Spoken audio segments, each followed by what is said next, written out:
आज की क्लास में जो पिछले क्लास में हुआ था उसी का कंटिन्यूशन रहेगा। तो मैं शुरू से ही बता रहा हूँ, ये तुम्हारा जो भी है सिलेबस है देख लेना तुम लोग, ठीक है। उसमें इटली के बारे में बात किए थे हम लोग, उसके बारे में हम जाने थे कि बैकग्राउंड इटली का क्या रहा है, कैसे कोलैप्स हुआ रोमन एम्पायर। उसके बाद रिनांसस पीरियड में क्या भूमिका, रिनांसस पीरियड ने क्या भूमिका अदा किया इटली को आगे ग्लोरीफाई करने में। फ्रेंच रेवोल्यूशन और नेपोलियनिक वार्स किस तरह योगदान दिए हैं। मेटेनिक सिस्टम जो कांग्रेस ऑफ वेना है, सभी बात कर चुके हैं क्लास में। कांग्रेस ऑफ वेना ये सभी चीज़, उसमें हम लोम्बार्डी और वेनेसिया का बात करते हैं। टू किंगडम नेपल्स और सिसली है, इसी को टू सिसलीस भी कहते हैं। उसके बाद पेपल स्टेट से जो सेंट्रल इटली था उसमें किस तरह फ्रांस का रोल था, वहाँ पे रूल था, ये सभी चीज़ जान चुके हैं। डचिस जो तुम्हारा है, चाहे वो पार्मा हो, मोडेना हो एंड टुस्कानी हो, पिडमेंट है, पिडमेंट सर्डिना, ये सभी चीज़ हम जान चुके हैं। लोकलिज्म एंड सेपरेटिज्म क्या चीज़ है, ऑटोक्रेटिक रूल क्या था वहाँ पे, डिफरेंट स्कूल ऑफ फिलोसफी क्या था, किस तरह चाहते थे, अलग अलग धारा किस तरह चाहते थे कि इटली यूनिफाई हो।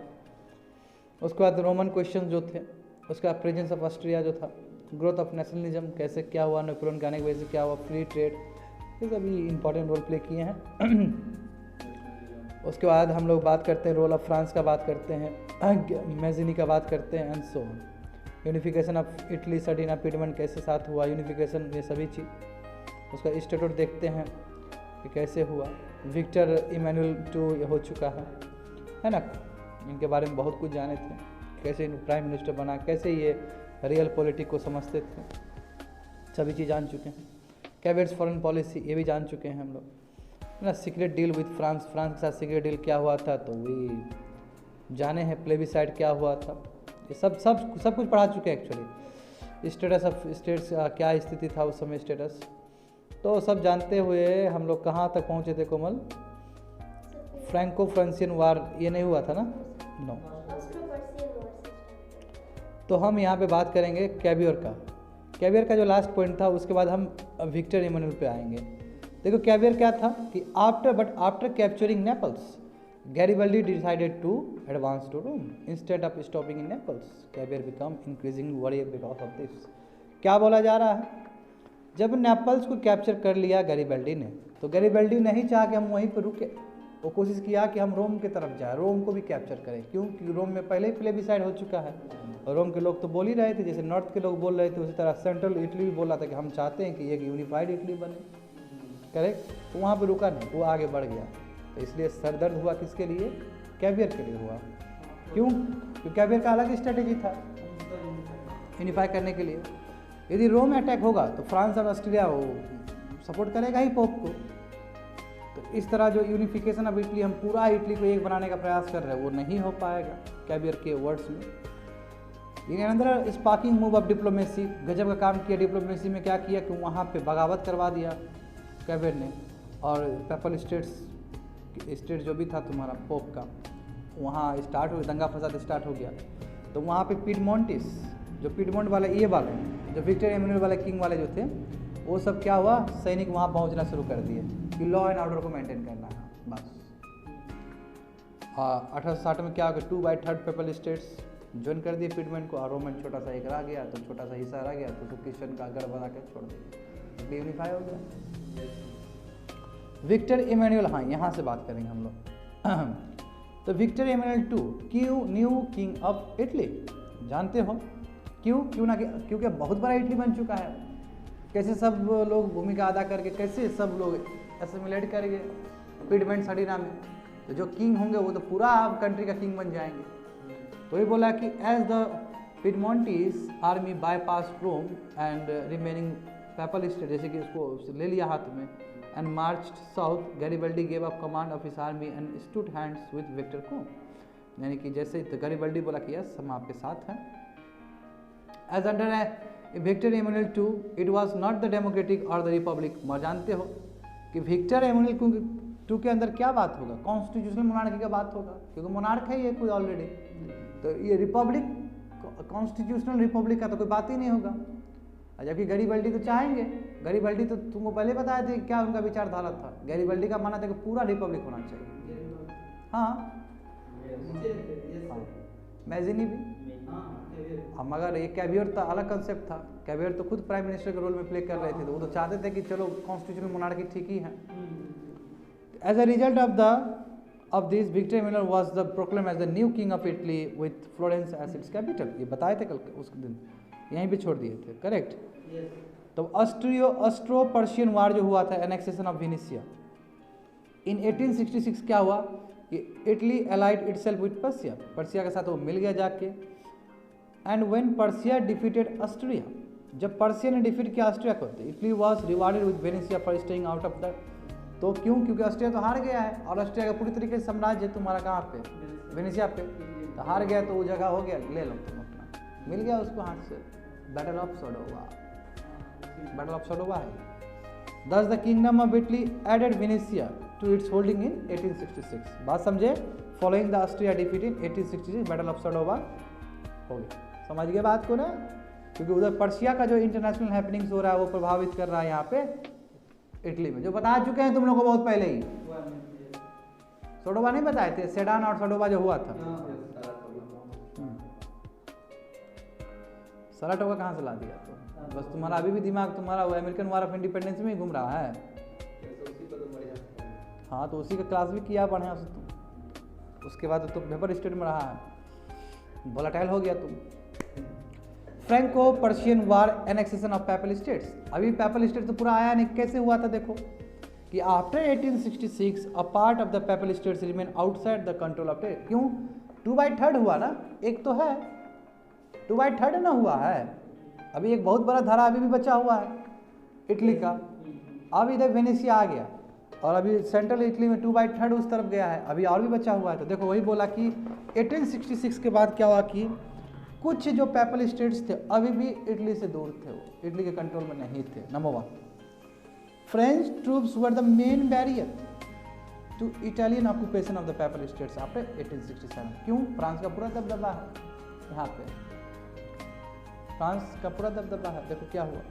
हाउएवर जब Persia declare war upon France in the summer 1870, the Italians took advantage of the situation. दूसरा बैटल हो रहा है ऑस्ट्रिया के बाद, जो बैटल दूसरे के साथ हो रहा था ऊपर पर्सिया में, तो अब फ्रेंच जाएगा उस तरफ अपना ट्रूप्स को लेके। तो अब जो फ्रैक्शंस, जो पेपल स्टेट का जो फैक्शंस जो वंचित था यूनिफाइड इटली से, वो आ जाएगा इधर, घेर लेगा उसको। तो कितना बढ़िया, उधर जर्मनी का यूनिफिकेशन का हेल्प इटली में क्या पड़ रहा है। With French resources allocated to the struggle of वही Franco Persian war 1870-71, Napoleon to order his troops out of the Italian peninsula. निकाल लो, जाओ उधर लड़ने के लिए पर्शिया से, मौका मिल गया फायदा। तो Italians enter the papal states in September 1870। Italian जो भी था तुम्हारा वो एंटर किए पेपल स्टेट्स में, and through the banking of plebiscite करवा दिए वहाँ पे अर्ली अक्टूबर में लोगों का बगावत, लोग बोला कि हमको जाना है। Annex the papal states and Rome to the kingdom of Italy. तो क्या हुआ, पेपल स्टेट को पूरा कर लिया गया और रोम किंगडम बन गया इटली का। तो इस तरह यूनिफिकेशन ऑफ इटली कंप्लीटेड हुआ इससे। और छोटा सा एरिया हम दे दिए रोम, भाई ये क्रिश्चियन का घर, छोटा सा एरिया, कहाँ पेपल स्टेट इतना बड़ा साम्राज्य, तो छोटा सा फैक्शन दे दिया, यानी कि पूरा इटली यहाँ पे यूनिफाई हो गया। देखो ये क्रोनोलॉजी है, जो भी तुम लोग को इवेंट बताएंगे फिर से इसमें बताया जाएगा, तो जान ही लो, क्योंकि वो फ्लो अलग था, ये फ्लो अलग है, छोटा पढ़ाए हैं तो रिवाइज हो जाएगा इस तरह। यदि एक ही दिन करते तो रिवीजन करने की कोई जरूरत नहीं पड़ता हमको, समझ गए ना। 1848 में क्या हुआ, पिडमेंट एंड सडीना। इसमें इंपॉर्टेंट इवेंट क्या है कि जो किंग चार्ल्स थे, वही एमैनुअल उनके पिताजी, king Charles Albert converted his state हुआ कॉन्स्टिट्यूशनल मोनार्की। और यही प्रेरणा दिया अपने बच्चे के लिए भी, जो विक्टर एमैनुअल आए लेके। 1852 में पिडमेंट सडीना में क्या हुआ, देखो कवर ये कैवियर प्राइम मिनिस्टर बने और वहाँ पे फॉरेन पॉलिसी शुरू किए for the unification of Italy के लिए। 1855 में क्या हुआ, पिडमेंट और सडीना पार्टी क्रीमिया वार में किए, जानते हो यहाँ पे क्या जेस्चर पसंद किया गया, फ्रांस और ब्रिटेन ने पसंद किया जेस्चर कैवियर का, स्पेशली पिडमेंट का।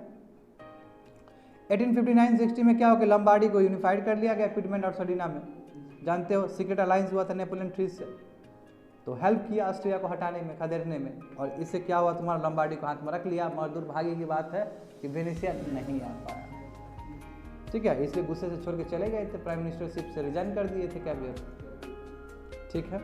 1860 देखो, पार्मा, मोडेना, टुस्कानी, ये भी यूनिफाइड हुआ पिडमेंट सर्डिनस से, क्योंकि प्लेबिसाइड हो गया नॉर्दर्न और सेंट्रल स्टेट्स में, जहाँ बोले कि यस हम जाना चाहेंगे पिडमेंट के साथ, हम यूनिफाइड इटली का सपना देख रहे थे बहुत दिन से, चला गया वहाँ पे। समझ में आ रहा है क्रोनोलॉजी? 1860 में क्या हुआ, सिसिली और नेपल्स, एक्शंस बाय थाउजेंड्स, यही रेड शर्ट वही गैरीबल्डी के अंडर गया है, कदम चुमा है वहाँ पे, यूनिफाई किया सिसिली और नेपल्स को पिडमेंट और सर्डिना के साथ। मैं यहाँ पे क्या क्या हुआ था तुम जानता ही है, बहुत कुछ हुआ है इस बीच में भी, कि गैरीबल्डी को कैसे फिर रास्ता से हटाया गया फ्रेंच के हेल्प से, है ना। तो 1860 में देखो पार्ट्स ऑफ पेपल स्टेट्स क्या हुआ, राइट्स अपराइजिंग करवा दिए वहाँ पे, है ना। 2/3 पेपल स्टेट्स को पिडमेंट में ज्वाइन कर दिए, मैं 1/3 तो अभी भी बहुत बड़ा हिस्सा बचा हुआ है वहाँ पे, अभी भी एक इटली श्रेष्ठ इटली का बात ही नहीं है वहाँ पे। क्यों नहीं हो सकता एक इटली श्रेष्ठ इटली? क्या खाली भारत ही होगा? हर कोई होगा, हर कंट्री बनना चाहेगा। तो अभी तो गदर का मूवी का हमारा प्लान चल रहा है पीछे, गदर मूवी का, हिंदुस्तान जिंदाबाद था, जिंदाबाद है, जिंदाबाद रहेगा, पाकिस्तान भी जिंदाबाद है, इसमें क्या गलत बात है? सब जिंदाबाद है, हर कंट्री का आदमी चाहेगा कि उसका कंट्री बेस्ट हो। तो एक्सेसिव नेशनलिज्म अच्छी बात नहीं है किसी भी कंट्री के लिए, समझ रहे हो ना, दिक्कत हो जाएगा फिर। और हुआ हिस्ट्री में देखो 1866 में क्या हुआ, वेनेसिया अभी जस्ट बताए थे, नहीं हंसते हैं क्योंकि दिन जल्दी जल्दी ढलता है बाबू। इन ऑस्ट्रिया पर्शियन वार में इटली क्या किया, पर्शिया का साइड ले लिया, फायदा हो गया उसको। और 70 के क्या हुआ 1870 में पूरी तरीके से रोम पे क्या असर पड़ा कि 70 और 71 में फ्रेंच सोल्जर्स खाली किए रोम को, और सर्डिना आर्मी एंटर किए पेपर स्टेट्स में, अब प्लेबिसाइड हुआ और यूनिफाइड कर लिया गया, और छोटा सा जगह दे दिया गया कि वेटिकन सिटी जो अभी भी है, छोटा सा रोम का एक छोटा सा हिस्सा वेटिकन सिटी, लो तुम क्रिश्चियन का गढ़ है, बाकी सब रोम अभी कैपिटल है इटली का। समझ गए? तो हम 3 क्वेश्चंस तुम लोग से पूछना चाहेंगे यहाँ से, ज़्यादा नहीं। देखो ये क्वेश्चन यूपीएससी में पूछे जाते हैं इस लेवल के, कि Italy is a merely a geographical expression, do you agree with this words of Metternich? क्या सहमत हो? तो हम चीख चीख के इस क्लास से बोले हैं ये चीज, याद आया कुछ? तुमको याद आया कि भूल गई, सब खा गई ये सब चीज? हाँ, क्यों? हर एक अलग अलग फैक्शंस है, उसका बता दिए थे तुम लोग को। Cavour was the most important and the most successful of the exponents of Italian unification. How far do you agree with the assertion? सही बात है ना, कैवियर ही थे जिसके वजह से इतना बड़ा इटली बना है। How does nationalism unify the people of Italian states? कैसे किया है जानते हो? तो अभी तक ये सब कॉन्सेप्ट कर रहे थे, अब थोड़ा सा पढ़ लो बाबू आगे। तुम लोग का लीडर देख लो, यहाँ पे इटली के जो लीडर्स रहे हैं, मैजिनी, गैरीबल्डी या कैवियर। कैवियर का तो हूबहू मिलता जुलता है अंकित से चेहरा, सुमन से तो मैजिनी का पूरा मिल रहा है, ठीक है ना। बाकी तुम लोग ढूंढ लेना गैरीबल्डी किससे मिल रहा है। हाँ ये हमसे मिल रहा है, नीचे वाला विक्टर एमोनियल वाला। खुश?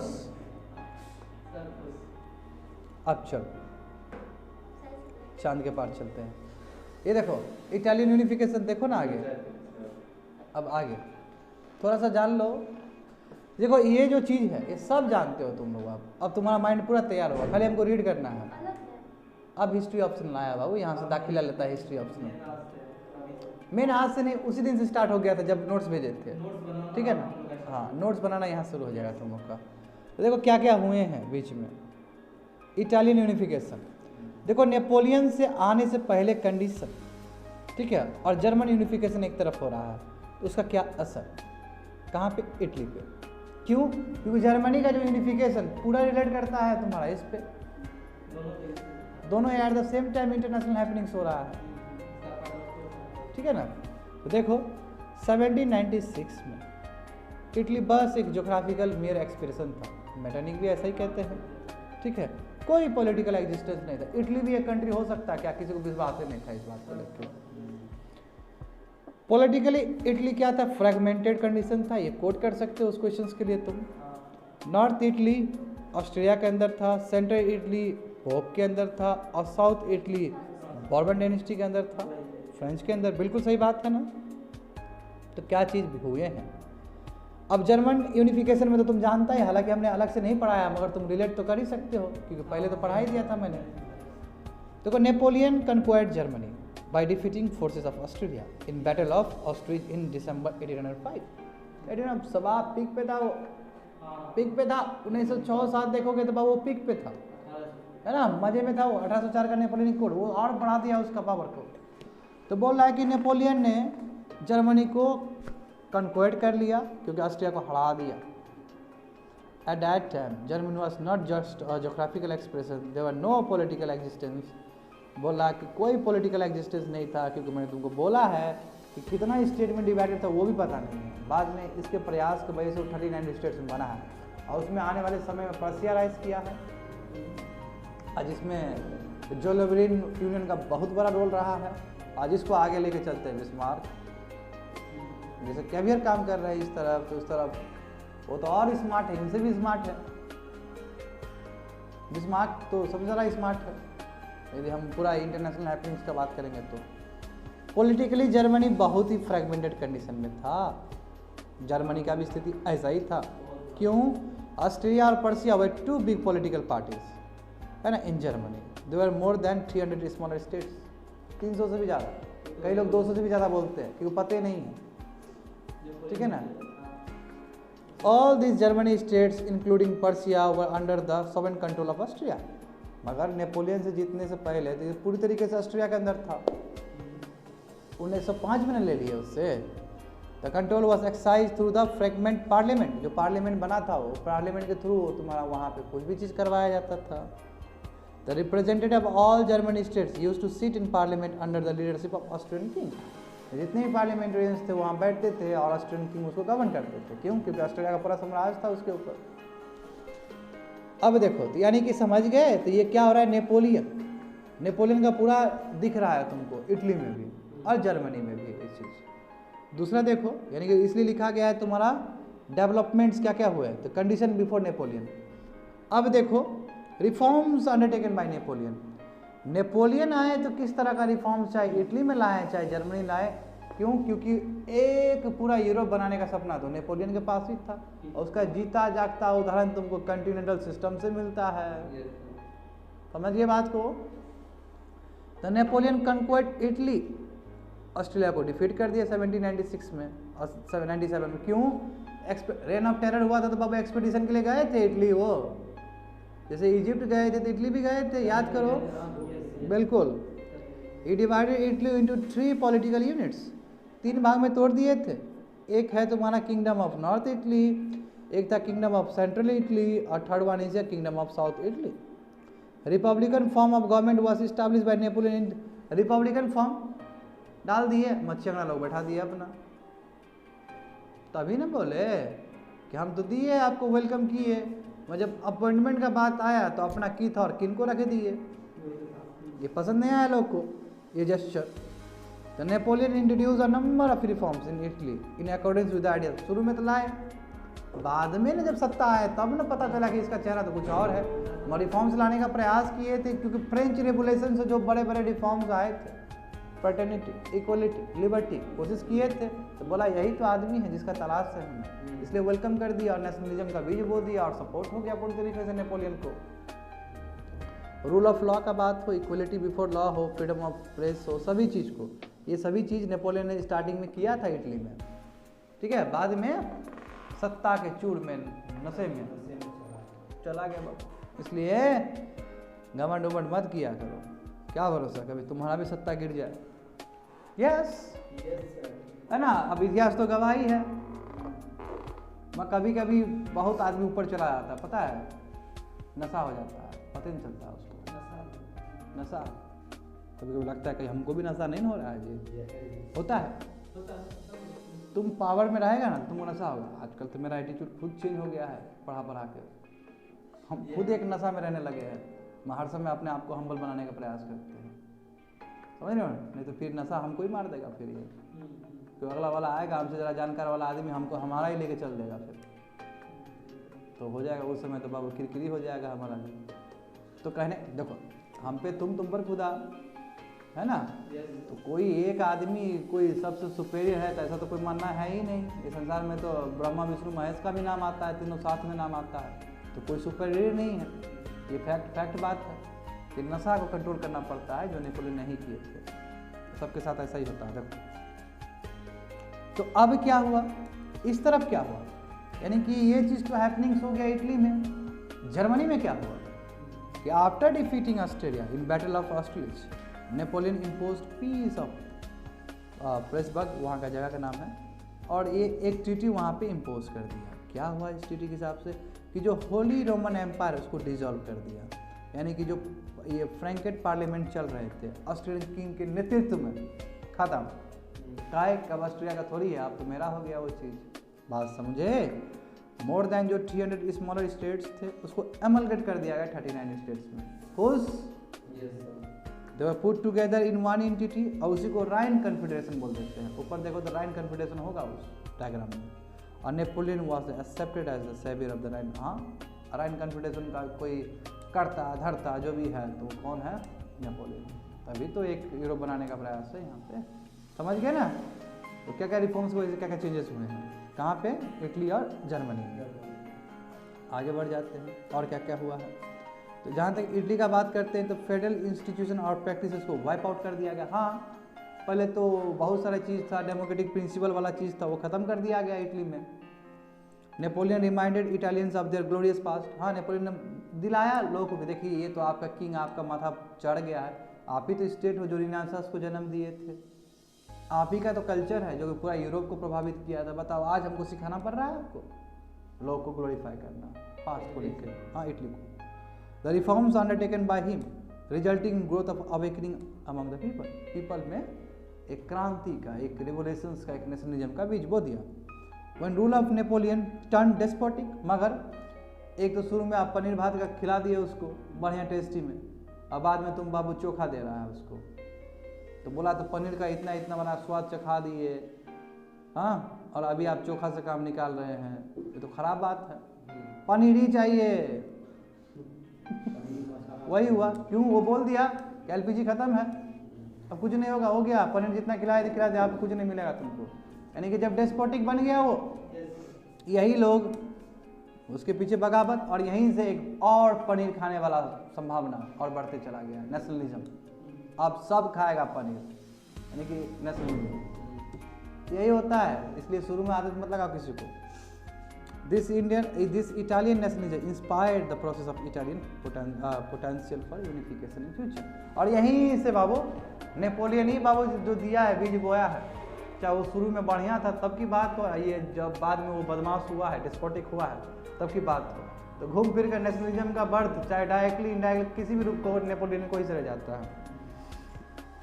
तो अब देखो यहाँ पे क्या स्थिति था जर्मनी में। तो नेपोलियन ने बहुत सारे रिफॉर्म्स लाए राइन कन्फेडरेसी में, है ना, फ्रेंच रेवोल्यूशन के लाइन पे। इक्वलिटी का बात करते हैं, मेरिट का बात बड़ा बात करते हैं, रूल ऑफ लॉ का बात करते हैं। यहाँ पे फेडरल इंस्टीट्यूशन को बर्बादे कर दिए, फिर भी पॉलिसी ऑफ फ्री ट्रेड को अडॉप्ट किया गया। यही कारण कि पर्सिया बहुत आगे निकल गया। जो भी रिफॉर्म्स लाए हैं नेपोलियन ने, इसकी वजह से क्या हुआ, अवेयरनेस काफ़ी बढ़ा जर्मन स्टेट में, और ये भी एक रास्ता दिया कि हाँ जर्मन नेशनलिज्म भी हो सकता है, और वहीं से जर्मनी भी एक कंट्री का आगाज होता है। तो ये कहीं ना कहीं जर्मन नेशनलिज्म को बढ़ाता है पॉलिटिकल यूनिफिकेशन के लिए। चूँकि नेपोलियन ने मोर देन 13 जर्मनी स्टेट्स को 39 में बना दिया, तो कहने का मतलब फर्स्ट जर्मन नेशनलिज्म का बीज तो वहीं पे बो दिया इसने। इतने फैक्शंस को आपने 39 में कर दिया। इसलिए कहा जाता है कि Napoleon was the creator of modern Germany, इसलिए नेपोलियन को सरे जाता है जर्मनी। ठीक है, तो Napoleon arouse German national sentiments वो उठाए हैं, हाँ, नेशनल सेंटिमेंट्स को बढ़ाए हैं। और बिस्मार्क ने इस चीज़ को आगे और बढ़ा दिया और पूरी तरीके से यूनिफाई कर दिया जर्मनी को। समझने का प्रयास, यानी कि नेपोलियन का असर इटली पे, जर्मनी पे, क्योंकि ये दोनों ही यूनिफिकेशन जानना हम लोग के लिए उतना ही अत्यंत आवश्यक है। समझ गए। अब देखो, तो ये तो हो गया नेपोलियन आने से पहले और नेपोलियन होने के बाद, यानी कि नेपोलियन के बाद। अब नेपोलियन के बाद क्या हुआ, मैटेनिक सिस्टम। तो फिर समीकरण चेंज, फिर पीछे वाला लाने का प्रयास, और वहाँ बहुत सारा चीज। तो वेना ऑर्डर जो, यानी कि मैटेनिक ऑर्डर जो था 1815 का, ये इटली को फिर से प्री नेपोलियन एज में धकेल दिया जाके, जैसे कि हर एक स्टेट को किया, चाहे फ्रांस को किया हो या यूरोप का मोस्ट ऑफ द स्टेट के साथ यही चीज़ हुआ है। इटली को फिर से फ्रैगमेंट कर दिया गया एक बार और ऑस्ट्रेलियन डोमिनेशन फिर से नॉर्थ इटली में लौटा दिया गया। नहीं तो पहले तो नेपोलियन उसको तो मार दिया था, हटा ही दिया था 1905 में, और 1906 और 97 में इटली को रख लिया था, उसमें 3 भाग कर दिया था। अब जब प्री जाओगे तो मैटरनी को तो बेनिफिट होना चाहिए, क्योंकि 1815 में तो बैटरलू में हरा दिए हम उसको, वाटरलू में। तो क्या हुआ, इटली को फिर से फ्रैगमेंट कर दिया गया, फिर से ऑस्ट्रियन डोमिनेंस रिस्टाब्लिश कर दिया नॉर्थ इटली पे। जो पोप का रूल था उसको इस्टाब्लिश फिर से कर दिया गया सेंट्रल इटली में, और बोर्बन डायनेस्टी को फिर से साउथ इटालियन स्टेट्स में रख दिया गया, धर दिया गया वहाँ पे, और उसी में नेपल्स है और सिसिली है। कोई दिक्कत?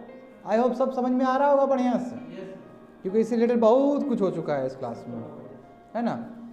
जो लीडर्स थे वेना कांग्रेस का, कुड नॉट इरेज अवेयरनेस के बाद, ये मिटा नहीं सके। नेपोलियन ने जो बीज बोया था नेशनलिज्म का, उसको मिटा नहीं सके, ठीक है। और ये जो spirit of India Italian nationalism है, ये बाबू आगे भी गया है, और यही आगे जाके पॉलिटिकल यूनिफिकेशन में हेल्प किया। क्यों? बड़े बड़े लीडर मैजनी हो, गरीबल्डी हो, कैवियर आके सपना पूरा कर दिया। यानी कि नेपोलियन का कंट्रीब्यूशन इटली में देखो साफ साफ तुमको दिखता है। अब देखो मगर क्या जर्मनी में क्या था, यानी कि देखो दोनों यूनिफिकेशन पढ़ रहे हो तुम लोग, कि वेना ऑर्डर जो 1800 था, इसमें क्या है, रिप्रेजेंटेड होली रोमन एम्पायर, फिर से ऑस्ट्रियन डोमिनेंस को फिर से रिस्टोर कर दिया गया। फ्रेगमेंट पार्लियामेंट जो कि एक ख़त्म कर दिए थे नेपोलियन, तो फिर से वापस आ गया जर्मन स्टेट्स में।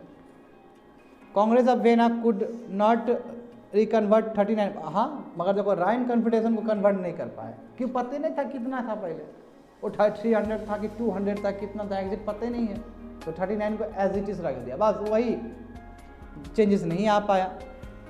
Because even at that time nobody was aware of the exact number of this states, कितना है किसी को पता नहीं है, मैंने बहुत बार बोला है। बाउंड्रीज क्या प्रिसाइज थे किसी को नहीं पता है। In this way Congress of vena ने स्वीकार कर लिया कि हाँ जर्मन यूनिफिकेशन पहला स्टेज का हम दे रहे हैं।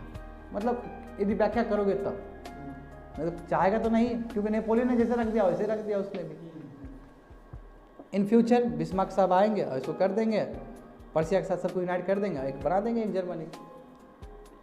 समझ गए ना? तो ये हो गया तुम्हारा क्लास, और आने वाले समय में आज लास्ट हो गया।